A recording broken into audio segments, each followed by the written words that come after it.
Boa noite, caros ouvintes. Estamos começando nesta terça-feira, 6 de janeiro de 2026, em nome do Pai, do Filho e do Espírito Santo, o programa Kairos Tempo de Graça, de número 1004.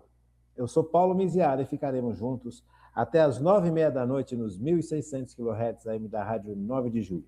Nos trabalhos técnicos, o meu amigo Eli. Cadê meu amigo Eli? Daqui a pouco aparece o nome dele.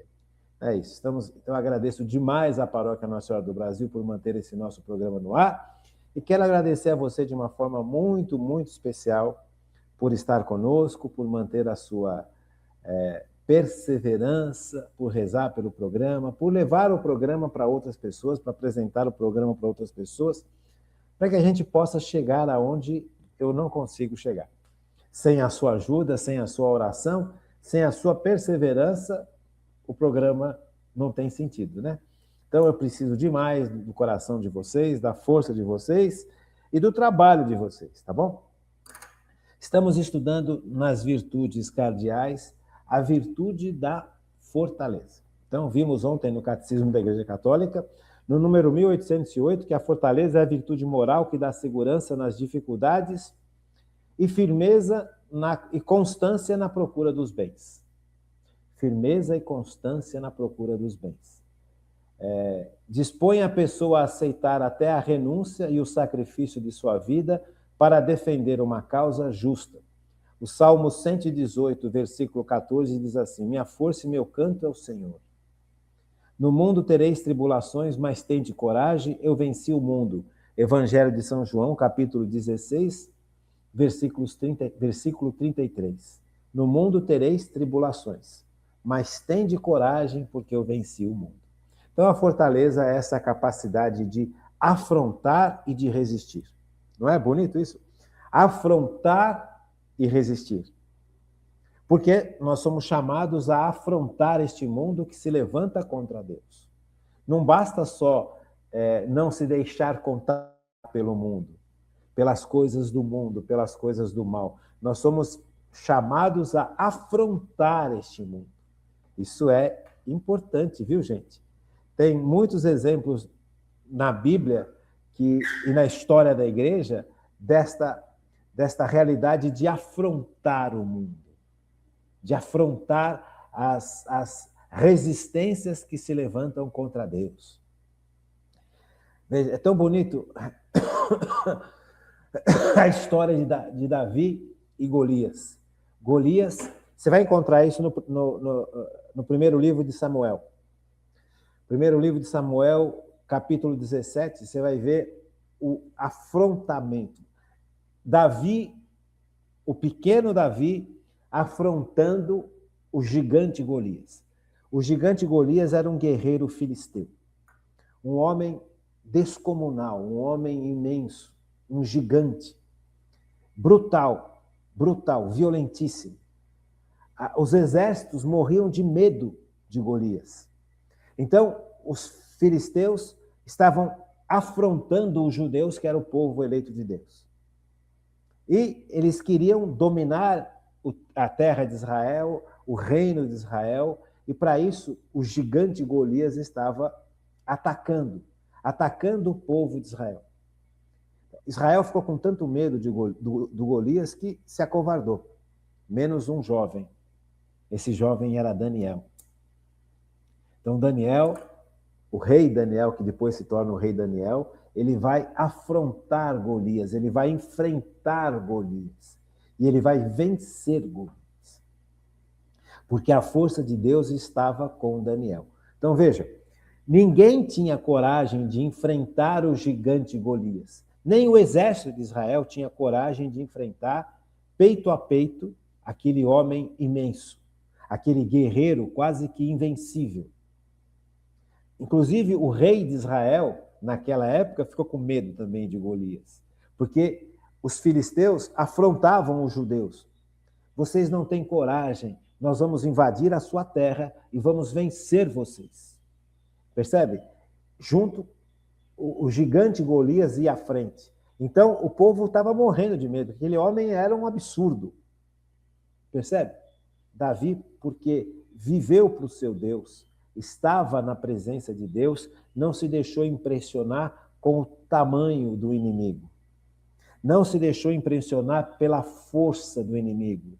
Não se deixou impressionar pelas histórias que já contavam sobre o gigante Golias.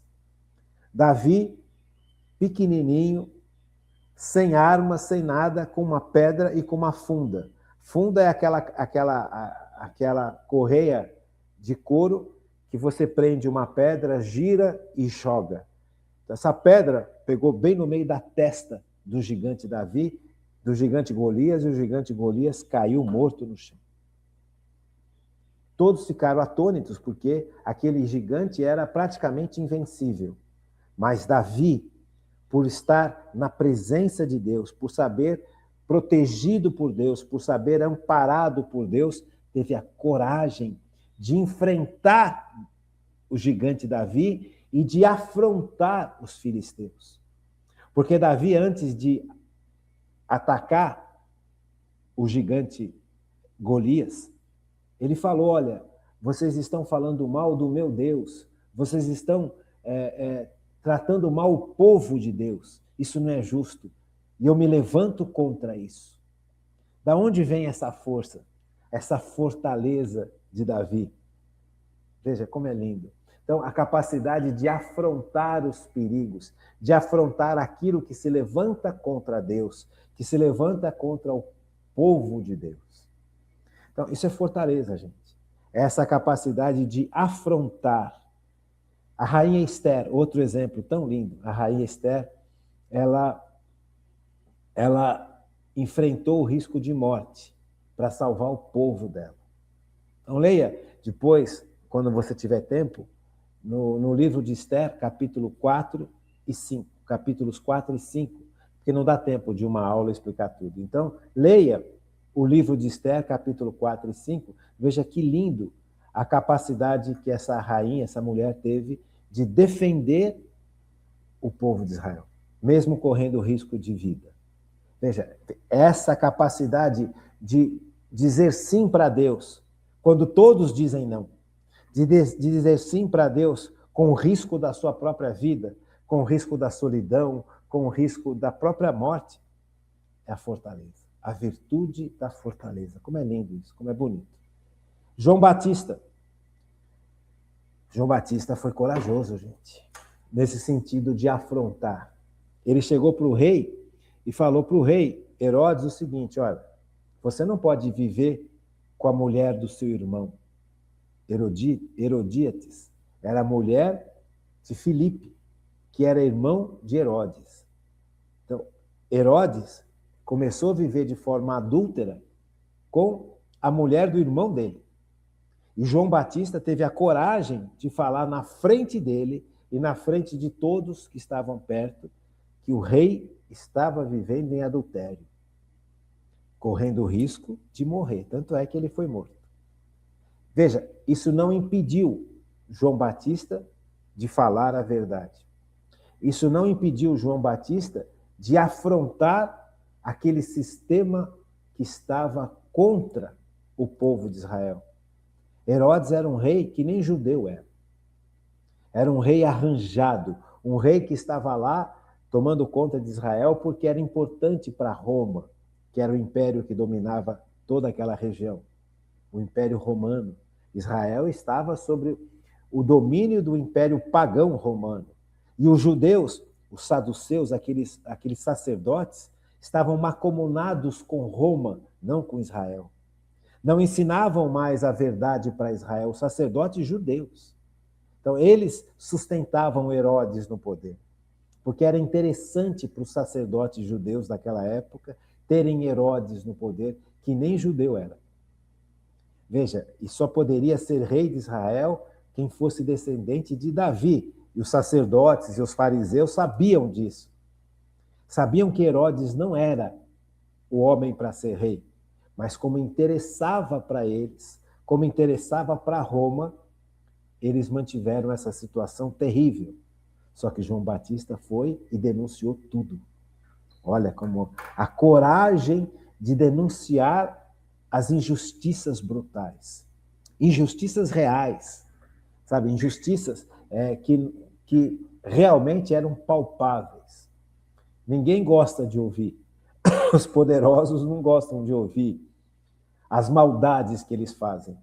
Os poderosos não gostam de que as pessoas percebam a hipocrisia deles, a sujeira deles, a corrupção deles, os entremeios, os meandros do poder.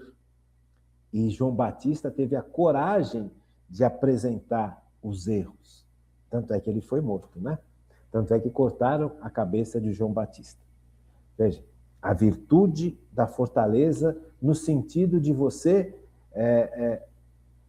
se levantar contra, no sentido de afrontar. Tem também, né? Nós já vimos a virtude da fortaleza no sentido da resistência, suportar situações difíceis, suportar situações que são complicadas para o bem, visando o bem, visando a santidade. Quantas e quantas vezes nós somos afrontados por situações que exigem da gente paciência, perseverança, amor, oração, intercessão. Um dos casos que eu acho mais difíceis na vida de cristianismo é quando você vê os parentes que você ama, os seus filhos, os seus netos, seus pais, distantes de Deus, falando mal da igreja, não indo à missa, desprezando tudo aquilo que Deus ensinou. Talvez na sua casa só você seja cristão católico. Só você vai à missa, só você confessa, só você comunga, só você reza. Enquanto todos ao seu redor não fazem.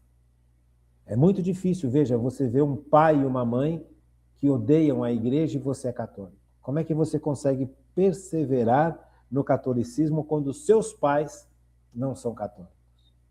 Só pela virtude da fortaleza. Como é que você consegue perseverar quando os seus filhos ou filhas caem no pecado e não querem mais sair do pecado? Vão para o mundão.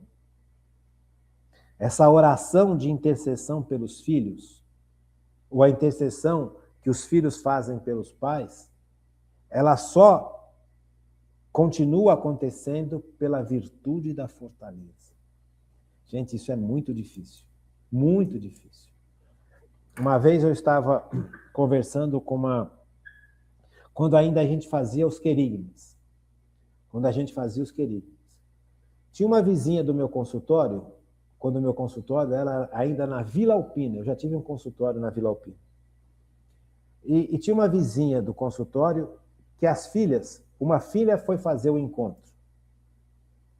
E a filha fez o encontro e amou o encontro, o querigma, e seguiu durante uns 2 anos no querigma.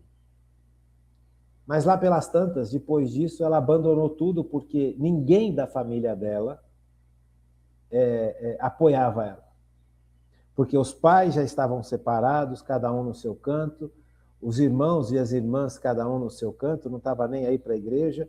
Ela chegou um tempo que ela perseverou, mas aí teve um dia que ela bateu o carro, sem querer. Nesse dia que ela bateu o carro, ela ficou tão triste porque bateu o carro que ela abandonou tudo. Abandonou a igreja, abandonou o católico. Nunca mais tive notícia dessa gente. Veja, como é difícil a perseverança quando você não tem apoio. Como é difícil você se manter cristão, católico, quando na sua casa você é o único. Então, aqui você percebe a necessidade da virtude da fortaleza, da virtude da vida de oração e da virtude da comunidade. A comunidade que vai te apoiar. A sua vida de oração é que vai te apoiar. A sua vida de sacramentos é que vai te apoiar. Porque se você não tiver o trabalho de intensificar a virtude de fortaleza, você não suporta. É incrível. Eu nunca mais tive notícia dessa família. E era uma família que eu gostava muito, porque é vizinha do meu consultório, lá na Vila Alpina, pessoal muito legal, gostava tanto dos pais delas, e delas também, era um pessoal muito bacana. Gente boa pra caramba, mas abandonaram a igreja. Abandonaram completamente. Realmente eu nunca mais tive nem contato com esse povo, eu não tenho mais contato com esse pessoal, nunca mais vi. Então eu não sei em que pé está. Mas enquanto eu tive contato mínimo, eu fiquei muito triste de perceber que essas pessoas abandonaram o catolicismo. Então isso é triste. Então por quê? Faltou a virtude da fortaleza. Então são exemplos que a gente tem que aprender com eles e lutar, né? Daniel na cova de leão. Outra vez, o rei Daniel, grande Daniel, ele foi provado muito na sua vida em relação a Deus, muito. E ele foi constante, até um tempo da vida dele. No final da vida dele, ele se afastou de Deus e cometeu pecados gravíssimos. E depois ele se arrepende e volta. Mas Daniel foi sempre um exemplo de fortaleza, né? Agora, não tem como a gente não colocar, como eu falei para vocês na aula passada, Jesus Cristo como um exemplo mais perfeito de fortaleza. Assim como a Virgem Maria, assim como São José. São José, veja, tem pontos que eu vejo em São José que são assim, raríssimos, né? Um homem de Deus, a Bíblia fala que José é justo, um homem justo. Um homem que foi ajustado por Deus. Um homem que se deixou ajustar por Deus. Então, José, ele em sonho, o anjo falou para José, pega a sua mulher, a sua esposa e o menino e foge para o Egito. José não teve dúvida, levantou, acordou a Virgem Maria, pegou o menino, pegou um pouquinho de roupa e fugiu para o Egito. Não era um caminho fácil ir de Israel para o Egito. Ia ter que ir pelo deserto. E chegando no Egito, ele não levou todo o material dele para trabalhar. Você já percebeu? Já pensou nisso?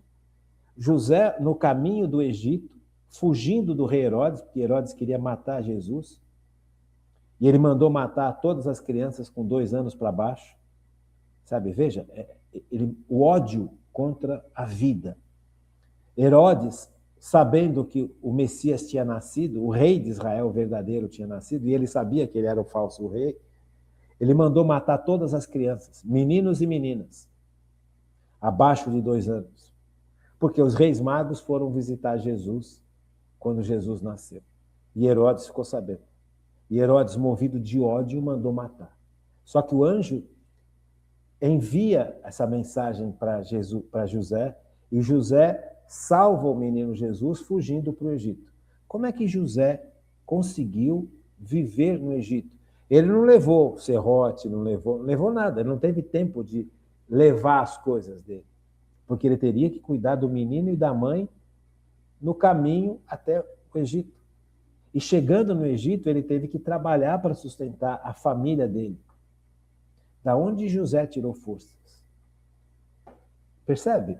Então, essa fortaleza, ela é uma capacidade humana, mas ela é uma capacidade que é engrandecida pelo poder de Deus. Imaginem as dificuldades financeiras que José passou no caminho até o Egito e na sua chegada no Egito, aonde ele teve que ficar. Talvez ele tenha ficado nas colônias dos judeus lá no Egito, porque os judeus tinham colônias em várias nações, por causa das perseguições que os judeus passavam. Quando nós estivermos estudando a história da igreja, nós vamos ver isso. As perseguições que os judeus passaram. Então, os judeus tinham colônias de judeus em várias nações, inclusive no Egito. Então, José, ele deve ter se aproximado da colônia dos judeus lá no Egito e lá vivido e lá trabalhado. Mas será que foi uma vida fácil? Será que foi fácil você trabalhar numa terra estrangeira, cercado de uma comunidade que não é a sua, pessoal? Porque aonde José morava, Nazaré, era uma aldeia. E todo mundo conhecia todo mundo. Todo mundo, de certa forma, se ajudava. Você vai, por exemplo, não tinha pão, eles não tinham uma padaria para comprar um pão. em Nazaré, onde Jesus e José e a Virgem Maria viviam. Você tinha que plantar o trigo, colher o trigo e moer o trigo. E onde é que se moía o trigo? No moinho da aldeia. Então as pessoas pegavam o trigo, iam para o moinho da aldeia e moíam o trigo. Todo mundo junto. Então, veja, era uma colônia pequena, era um grupo pequeno. Então as mães ajudavam a olhar os filhos umas das outras. Então as pessoas se conheciam, as pessoas tinham um trato, as pessoas tinham uma relação, porque era quase que uma família. Esse é o ambiente de Jesus quando Jesus nasceu. E de repente José teve que sair dessa proteção, ir para uma outra colônia que ninguém conhecia eles, e que eles não eram conhecidos por ninguém, e que eles não conheciam também ninguém, e se enturmar nessa nova colônia. Imagina você chegar num lugar sem trabalho, sem ferramenta, sem nada, e recomeçar uma vida porque o rei quer matar o seu filho. É só pelo poder de Deus, gente. O ser humano, ele tem fortaleza. José era um homem forte em todos os sentidos. Mas como é que José suportou essa situação, humanamente falando? Como é que José sabia aonde ir? O cara saiu da terra dele e foi para o Egito. Deus não mandou falar, olha, José, você vai para o Egito, vai em tal cidade, lá você vai encontrar tal pessoa, tal grupo, o grupo vai te ajudar, aquele outro grupo vai te apoiar. Aquele... Não. Pega o menino e a mãe e foge. E José obedeceu, sem perspectivas. Só na fé. Só na confiança absoluta da providência de Deus. Que é um ponto que eu acho que é super importante. A confiança de José, a confiança absoluta de José na providência de Deus. Isso é um sinal de fortaleza imenso. Porque nós estamos acostumados a garantir, a querer garantir tudo. Se eu for sair de casa, eu vou para viajar, por exemplo, então eu vou arrumar minha mala, vou tirar um tempo para arrumar a mala, vou fazer um roteiro, vou para tal cidade, vou me hospedar em tal lugar. Se eu for de avião, eu preciso comprar as passagens, preciso ter o passaporte, preciso ter o visto para entrar naquele país. Vou ficar tantos dias numa cidade, tantos dias na outra cidade. Vou comprar o passe de trem para ir de uma cidade para outra. A Europa é assim. José não fez nada disso. José não tinha nada disso. José confiou plenamente na providência de Deus. José se colocou na presença de Deus e deixou que Deus dirigisse tudo, sem perspectiva humana de nada. Nem o trabalho de José poderia contar com o seu trabalho. Nem com a garantia do seu conhecimento, que José era marceneiro, então ele sabia lidar com ferro, com madeira, com pedra, que é o que eles tinham naquela época. O marceneiro não lidava só com madeira. O marceneiro era uma espécie de pedreiro. Ele lidava, porque as casas estavam incrustadas nos buracos das rochas. Se você for para Nazaré, aquelas cidadezinhas, aquelas aldeias perto de Nazaré, você ainda vai ver casas assim. Casas que estão incrustadas nos buracos das rochas, nas lapas. Lapa é isso, um buraco numa pedra, numa rocha, numa montanha. Então você vai ver, eu nunca fui para Israel, eu nunca saí do Brasil, mas você vê nos livros, você vê na internet, você ainda vê hoje casas que estão ligadas, construções que estão ligadas a buracos numa montanha. E é isso que José fazia, ele sabia fazer isso. Só que para isso você precisa de ferramenta, você precisa de instrumental. Como é que José vai levar isso para o Egito? Não tem como, não tem como. Então ele vai chegar numa terra diferente, com costumes diferentes, com conceitos diferentes, mesmo estando dentro de uma colônia de judeus, bem provável, mas são realidades de geografia diferente. Então José não tinha mais nada que o garantisse, José não tinha mais nada que o apoiasse, a não ser a confiança absoluta na providência de Deus. Veja a fortaleza do ser humano. A fortaleza do ser humano ela tem que estar embasada não no ser humano. É uma virtude natural humana?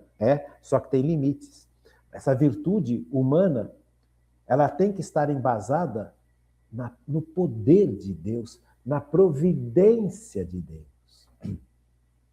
E aí você começa a perceber como é sério o estudo das virtudes, né? Como os exemplos bíblicos nos ajudam a compreender melhor a virtude humana.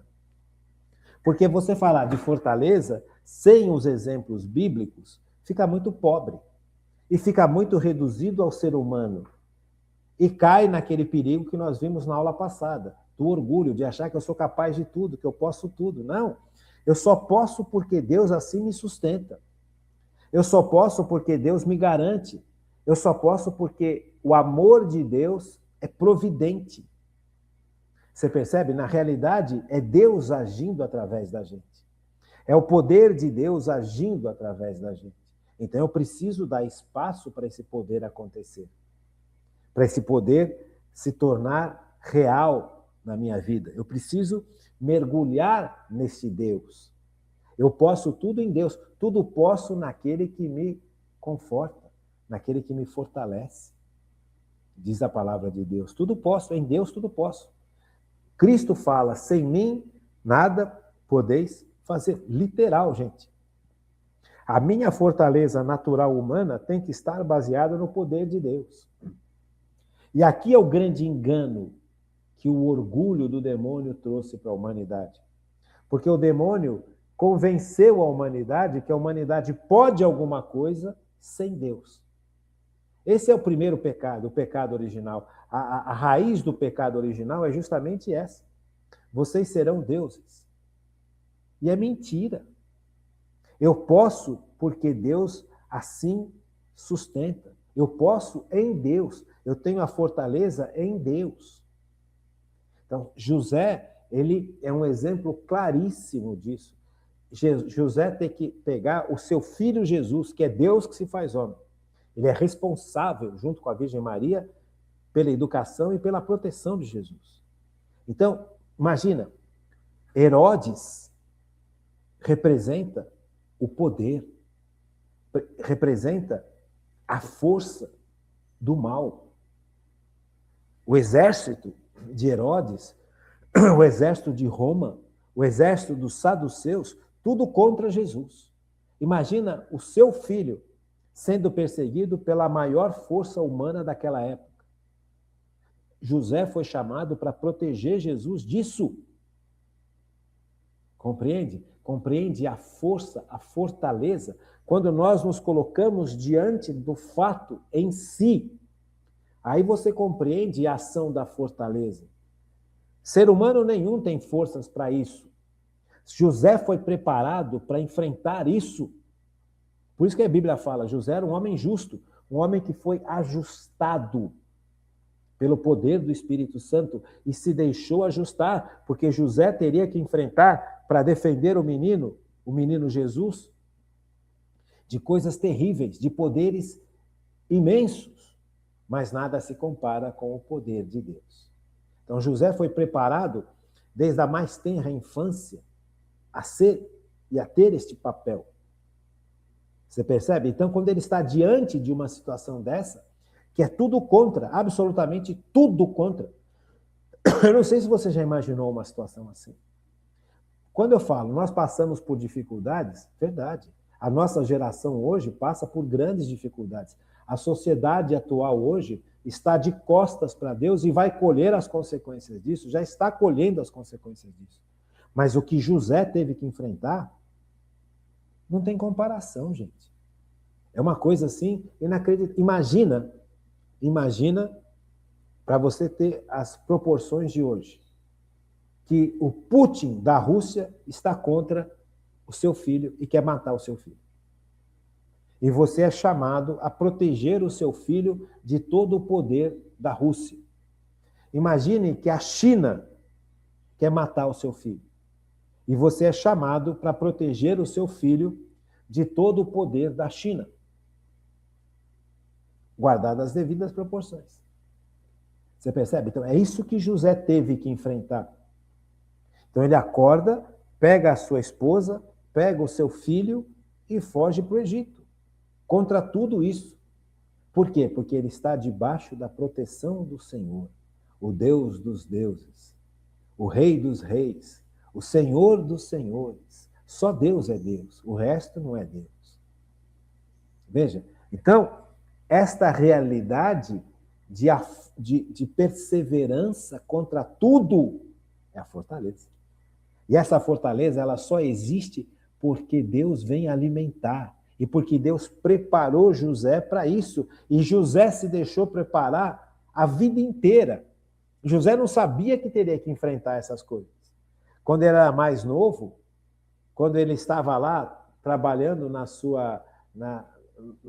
sua pequena lojinha, lá fazendo as janelas, fazendo mesa, fazendo porta, na sua pequena marcenaria, José nunca imaginaria que ele teria que enfrentar o maior poder daquele tempo para proteger o filho dele. Ele nunca imaginaria que ele seria o filho, o pai adotivo de Jesus, que é Deus que se faz homem. Então, José está diante de uma missão, humanamente falando, impossível. Como é que você vai proteger um filho de uma potência humana tão grande? Só pelo poder de Deus. Veja, e aqui se manifesta tanto a fortaleza humana quanto a ação do Espírito Santo em favor da fortaleza humana. José estava lutando contra tudo e contra todos, literalmente. Sem armas, sem nada, sem um serrote. José teve que ir para o Egito e lá começar a vida do zero para proteger o filho dele, que é o Filho de Deus, que é Jesus, nosso Senhor e Salvador. Então, a virtude da fortaleza, ela é extremamente necessária. E a gente só percebe que a gente é capaz de uma série de coisas estando em Deus e afrontando as dificuldades. Ao invés de correr... Imagina se José deixasse que o medo tomasse conta dele nesse instante, em que o anjo aparece para ele em sonho e fala, pega a sua esposa e pega o menino e foge para o Egito. Imagine se José titubeasse nessa hora. Se José falasse, eu estou com medo, vamos deixar para amanhã, eu vou amanhã cedo porque agora de madrugada é perigoso, eu tenho medo de sair, porque ele ia ter que enfrentar um monte de assaltantes. O filho seria morto, a mãe de Jesus seria morta, e ele também. Então ele teve que enfrentar tudo.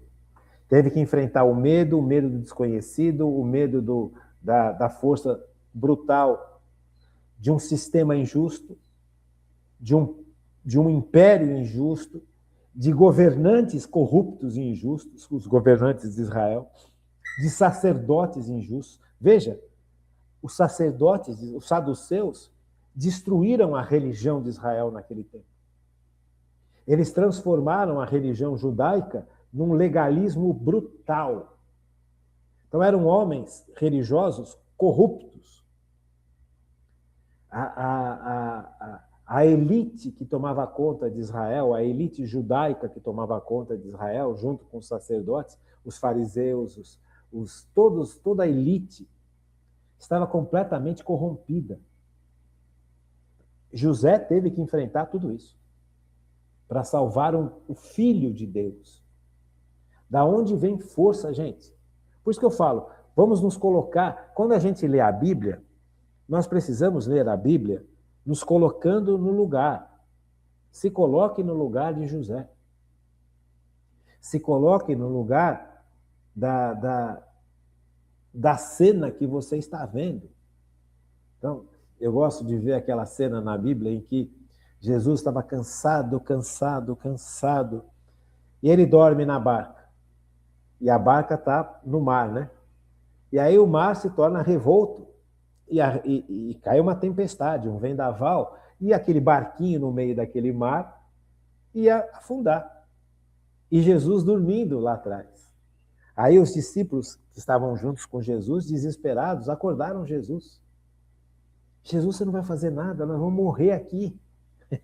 Aí Jesus vira para eles e fala, homens de pouca fé, e manda calar o vento.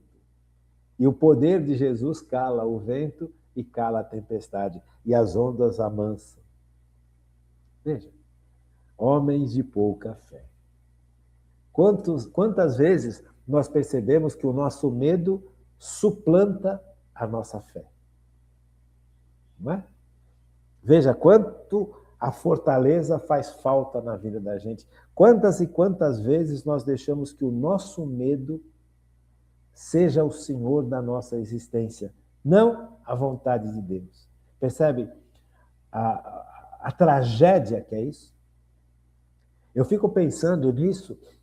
Quantas e quantas vezes na minha vida eu deixei que o medo falasse mais alto do que a força de Deus, do que a capacidade de fortaleza humana que eu tenho. Quantas e quantas vezes? Quantas bobagens eu fiz movido pelo medo e não pela fortaleza.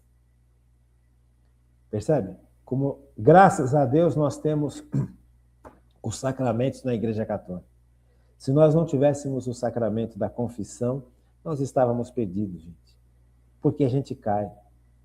A gente cai constantemente. É impressionante como a gente é fraco. Como a gente é fraco.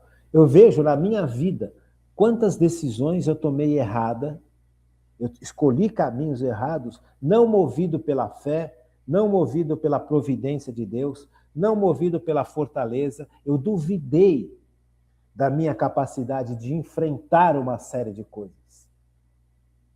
Porque quando as coisas aparecem na vida da gente, quando Deus permite que a gente tenha que afrontar e enfrentar uma série de coisas, e a gente não vai por medo, nós estamos escolhendo o pior caminho possível. Porque nós estamos esquecendo da providência de Deus, da força de Deus, do amor de Deus, do discernimento de Deus. Então, que nesse estudo sobre fortaleza nós tenhamos coragem de assumir os nossos erros, nos arrepender deles e suplicar misericórdia perante Deus. Né? Vamos fazer uma pequena pausa para a gente continuar, tá bom? Tem uma série de virtudes humanas que nascem da fortaleza. Então, uma série delas, né? Você tem, por exemplo, algumas virtudes humanas que nascem da virtude cardeal da fortaleza. Magnanimidade, magnificência, paciência, longanimidade, perseverança e constância. Então, o que é constância? Uma pessoa constante na fé, constante nas dificuldades. Não se deixa abater pela dificuldade. Ela é constante. Ela é constante na sua luta. Ó, um exemplo de constância que eu vejo na minha vida. Eu tive uma perda financeira muito grande na nossa história. Eu perdi tudo, só não perdi minha casa. Já falei isso para vocês muitas vezes. E esse dinheiro que eu perdi era o dinheiro que me dava tranquilidade para fazer as coisas, porque estava investido e com o resultado desse investimento eu podia fazer uma série de coisas que me garantia um monte, e eu perdi tudo. E até hoje, isso foi em 2008, nós estamos em 2026. Até hoje eu não consegui recuperar nada. Eu vivo daquilo que eu trabalho. A minha esposa e eu. Do que sobrou, sabe? Daquilo que nós não perdemos. Eu nunca mais consegui, nesses anos todos, começar a recuperar algo desse dinheiro que a gente perdeu. Eu nunca mais consegui. E eu achava que esse dinheiro que a gente perdeu era o que sustentava a gente. Eu não conseguia enxergar por trás desse dinheiro que sustentava a gente a providência de Deus. Então Deus permitiu que eu perdesse isso para que eu descobrisse a providência de Deus se manifestando. E até hoje, fazem tantos anos que já se passaram, nunca mais tive esse dinheiro, nunca mais tive investimento, nunca mais tive nada. Eu tenho o que eu consigo trabalhar com a Flávia, minha esposa. O que a gente ganha é o que a gente tem. Se nesse mês a gente ganhou um pouco menos, vamos ter que trabalhar, vamos ter que viver nesse menos. Então, eu fui aprendendo a viver daquilo que é o fruto do meu trabalho. Sabe, essa constância é dura para quem estava acostumado a ter rendas que superava tudo que precisasse, que sobrava, que eu podia fazer, planejar um monte de coisa, que eu podia viajar, que eu podia comprar não sei o quê, que eu podia reformar um pedaço da casa. Eu não posso fazer mais nada. Então eu tenho que viver de acordo com o que eu trabalho e o que eu ganho. Para quem nunca teve essa experiência, você viver longos anos nessa experiência leva você a aprender a ter confiança em Deus, constância na confiança da providência de Deus. Constância. Constância. É constante. Deus é providente. A constância da providência de Deus é sempre. Todo mês a gente come. Todo mês a gente consegue pagar as contas e não sobra nada. Percebe? Com o nosso trabalho. Essa constância é um exercício de fortaleza, constância. Não deixo o desespero tomar conta, não deixo o medo tomar conta, não deixo do meu coração. Não consigo trocar de carro, não consigo fazer reforma? Glória a Deus, vamos tocando. Quando Deus achar que dá para fazer isso, Ele vai abrir as portas. Constância. Perseverança na prática do bem. Constância e perseverança é bem parecido. A perseverança é eu não abrir mão de fazer o bem. Eu não quero abrir mão de fazer o bem. Eu posso fazer o bem, então eu vou fazer o bem. Ah, mas essa pessoa me trata mal, mas eu vou fazer o bem. Eu não vou julgar, eu não vou condenar, eu não vou pagar com a mesma moeda, não vou. Ah, mas fala mal de você, trata mal você, humilha. Eu não preciso me deixar humilhar. Veja, isso não é humildade. Se deixar humilhar, não é humildade, é covardia. É diferente. Eu não vou pagar com a mesma moeda, mas também não vou deixar abusar de mim. Você compreende? Se a pessoa está falando mal de mim ou me tratando mal, eu vou chegar para essa pessoa e falar, por que você está me tratando mal? Por que você está me ofendendo? Não preciso brigar. Eu preciso falar, olha, isso aqui não está certo. Você não está fazendo certo comigo. Isso não é justo. Você tem que se defender. Mas eu não vou pagar com vingança. Perseverar no bem. Justiça, fortaleza. A fortaleza, ela exige essa perseverança. E eu percebo que a tendência humana é o quê? É pagar com a mesma moeda. Me tratou mal, vou tratar mal. Me olhou feio, vou olhar feio. Você percebe? É interessante isso. Eu não consigo. Eu estava conversando esses dias aqui em casa, como Natal, Ano Novo, a gente fica muito em casa, junto com a família, o pessoal chega, vem de fora, tal. Os pais da Flávia, minha esposa, estão aqui em casa. E a gente estava conversando esses dias sobre como muitas vezes as pessoas na igreja tratam mal a gente. Tem isso também, né? Você percebe que tem certos lugares que você vai, até mesmo na nossa comunidade, na nossa paróquia, você vê a pessoa sempre, a pessoa nunca te dá um bom dia, a pessoa nunca te dá um sorriso, a pessoa nunca te cumprimenta. Sabe? E não é uma, ou são duas, ou três. Você percebe, não sei que paróquia, que comunidade você participa, mas você sempre vai encontrar pessoas de cara amarrada, de cara fechada, que te desprezam, que te nem é como se você não existisse. Trabalham do seu lado, trabalham no mesmo espaço físico.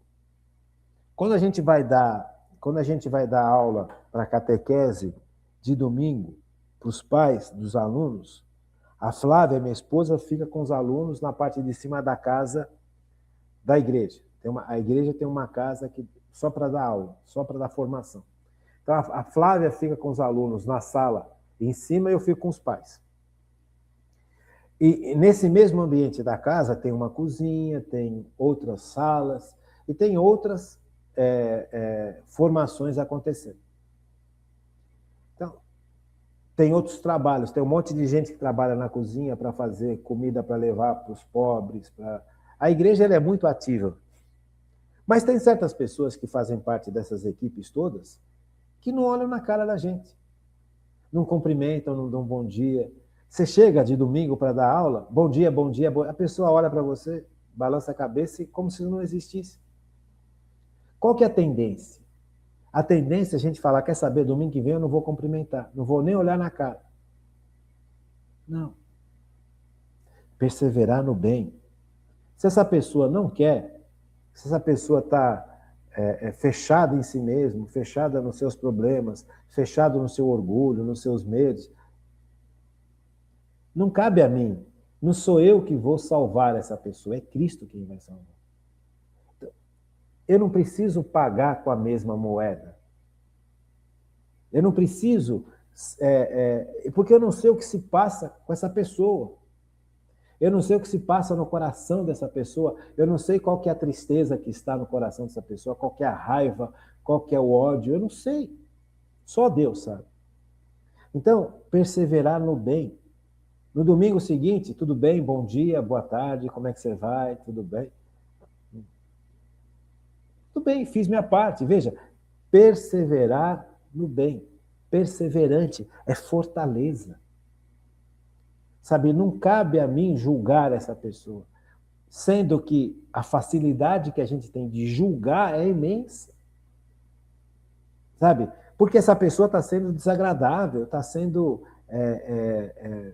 mal educada, está sendo prepotente, está sendo mesmo orgulhoso, orgulhosa, não olha na cara, não cumprimenta, não tem um gesto, não tem um sorriso, trata com desprezo.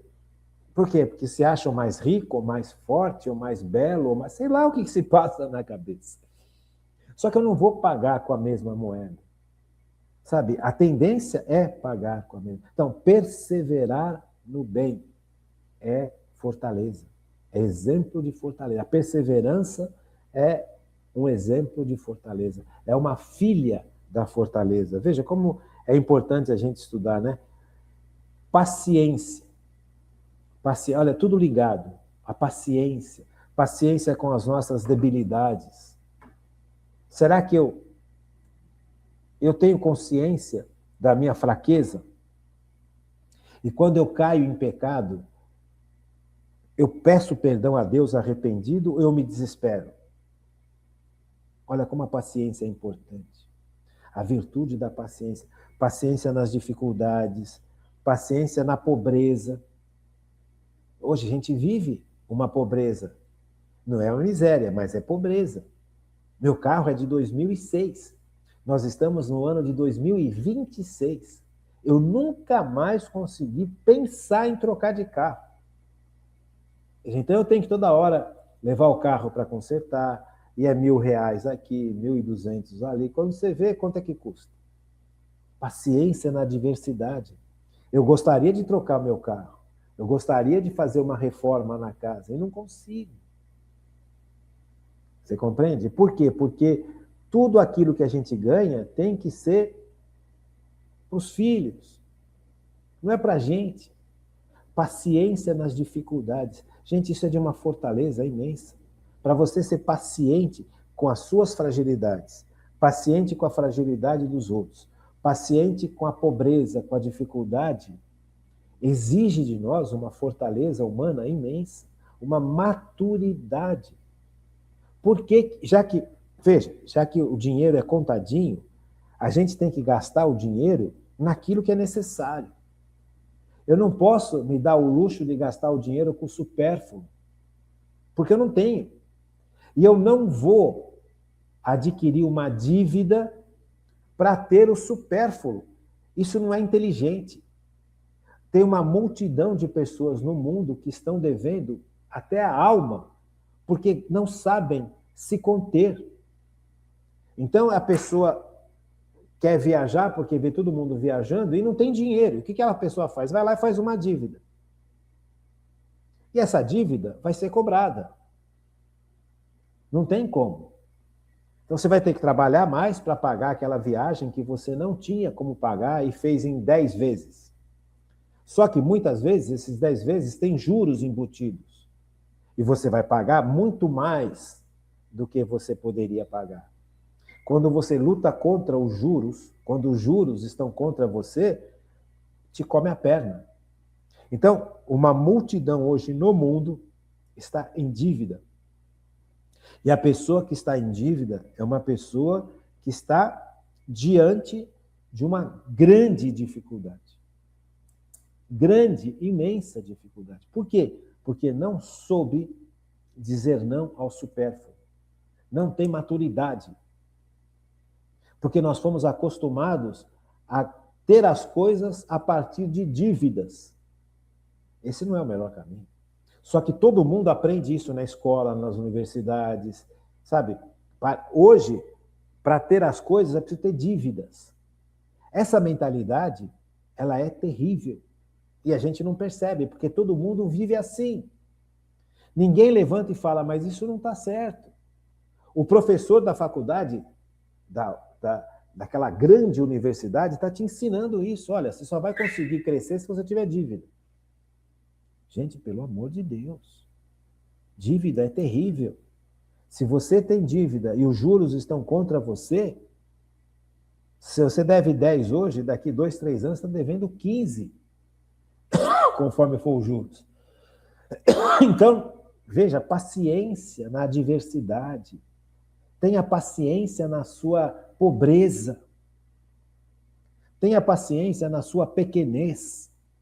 Eu não preciso vestir roupa de marca, eu não preciso ter relógio de marca, eu não preciso ter celular de marca, eu não preciso ter padrão de marca cara na minha casa se eu não tenho dinheiro para isso, gente.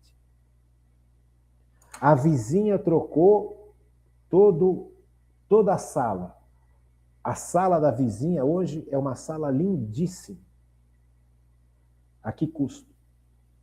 Quanto custou? Como é que vai pagar?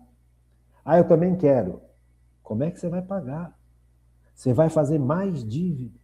E mais dívida. E mais... Não, eu pago no cartão. Divido em 10 vezes. Mas uma hora você vai ter que pagar. E se não entrar o dinheiro naquele mês para você pagar? Como é que faz? Não entrou o dinheiro para pagar. Você contava que fosse entrar 10 mil reais na sua conta naquele mês, entrou 4. Porque um monte de gente não está pagando. Porque você esperava que tal cliente seu pagasse e não pagou. E aí? Você percebe? Você acha que isso acontece com um ou dois? Nós estamos no meio de uma crise tremenda, gente. Crise econômica. E essa crise realmente vai ficar pior. Vai ficar pior. Não tem como não piorar. Porque o governo gasta muito mais do que arrecada. E essa conta não fecha. E essa conta que não fecha afeta o comércio, afeta a indústria, afeta a produção. Sabe, não é? O governo não pode gastar mais do que ele arrecada. Se o governo entra em dívida cada vez maior, porque ele vai ter que pagar essas dívidas, então ele vai formando mais dívida para pagar dívida, vai formando mais dinheiro, o dinheiro vai perdendo o valor. Nós estamos diante de uma crise no Brasil hoje brutal. Só que é tudo samba nesse país, tudo lindo, tudo maravilhoso. É carnaval, é o futebol, é a Copa do Mundo, é não sei o quê. Gente, nós estamos diante de crises terríveis. E as pessoas não têm consciência do que estão fazendo. E as pessoas vão adquirindo mais dívidas e mais dívidas numa época de crise brutal. Uma hora isso implode. E aí? Você compreende? Então, eu preciso ter consciência das coisas e preciso viver de maneira madura, perseverança, paciência na adversidade. Não é porque o cara comprou um carro zero que eu vou comprar também, eu não tenho como. Eu já falei isso para vocês, falo de novo. Eu estava atendendo um paciente aqui no meu consultório, indicado só para fazer canal. Ele é paciente de um colega meu. O cara parava todo dia no meu consultório, eu tive que fazer uns 5 ou 6 dentes de canal nesse paciente. Eu fiz uns 6 canais já nesse paciente. Desse colega que me indicava. Esse colega tratava os dentes desse paciente e me mandava aqui para eu fazer canal. O paciente vinha no meu consultório, eu fazia o canal e devolvia o paciente para esse meu colega. Cada vez que esse paciente chegava aqui no meu consultório, cada vez, ele vinha com um carro importado. Um carro mais lindo que o outro. A primeira vez parou com uma Mercedes, a segunda vez com uma BMW, depois com uma Audi. Assim, carros assim que eu nunca imaginaria poder ter um carro desse. E o cara parava um monte de carro. E aí, passado, atendia a primeira vez, atendia a segunda vez, ele pagou direitinho, atendia uma quarta vez. Na quinta vez ou na sexta, ele demorou para pagar. E aí ele chegou depois de um mês e meio que ele não tinha pago, ele parou na minha porta, falou, doutor, posso passar aí? Eu falei, pode. Eu não gosto desse dentista que me indicou para o senhor, mas o senhor trabalhou direitinho na minha boca, eu vou ser tratado agora com outro dentista, eu não quero mais contato com esse dentista que te indicou. Mas como você fez um trabalho bem feito na minha boca, os dentistas que estão me atendendo agora, eles atestam que o seu trabalho foi muito bem feito, eu não vou processar o senhor e vou te pagar. Eu falei, mas por que você vai fazer isso? O outro que te indicou para vir tratar comigo é um bom dentista. Ah, mas ele está errando demais na minha boca, eu vou fazer com outra equipe. Eu falei, tá bom, tudo bem. Ele falou, só que eu vou te pagar semana que vem. Tá bom? Tá combinado? Pode ter certeza que eu te pago. Eu falei, tá bom, mas por quê? O que está acontecendo? Eu estou falido, eu estou quebrado. Mas está quebrado. Cada dia que você vem aqui, você vem com um carro zero, um carro novo, importado, lindo, maravilhoso. Pois é, mas eu estou quebrado, eu não tenho dinheiro para pagar o IPVA dos carros. Eu falei, por que você não vende um desses carros e abate a sua dívida? Ele falou, de jeito nenhum. Eu não vou perder a aparência, porque eu preciso desta aparência. Assim, percebe? A pessoa não tem dinheiro para pagar o imposto do carro, que, por sinal, é um absurdo, tem que pagar um imposto sobre o carro que você tem. Você já pagou o imposto quando você comprou o carro, você não precisa pagar mais impostos. Mas o Brasil é uma insanidade. Eu falei, mas e aí? Estou quebrado. Não tenho dinheiro para mais nada. Mas como você foi correto comigo, como você foi honesto comigo, como você trabalhou de forma muito bem feita, os outros dentistas que estão me atendendo agora, eles atestam que o seu trabalho está adequado, não vão precisar mexer em nada. De agora em diante eu vou ser tratado por outra equipe, eu não vou mais tratar com o senhor também, porque essa equipe tem o seu endodontista, mas eu quero agradecer muito o seu trabalho e tal. Percebe? Aparência. Veja, a paciência leva para a gente uma verdade. Eu não tenho dinheiro, então por que eu vou aparentar ser o que eu não sou? Não é a aparência que vai garantir nada na vida da gente. Não é. É a sua competência, é a sua dedicação, é a sua honestidade. No fundo é isso. Então, você ser paciente na adversidade é um sinal de fortaleza e de maturidade, mas é também força de Deus, porque senão você não aguenta. Você não aguenta. Cada hora você precisa aparentar o que você não é, para poder se justificar perante os outros, para que as pessoas olhem para você e não percebam as suas dificuldades e os seus fracassos, como se você nunca teria dificuldade e nunca teria fracasso. Veja, isso é mentira. E o demônio é o pai da mentira. Então, para você não cair nessas falências todas, ser de Deus, viver a sua verdade. A minha verdade é pobreza? Pobreza. Deus não quer ninguém na miséria, mas pobreza faz parte da vida.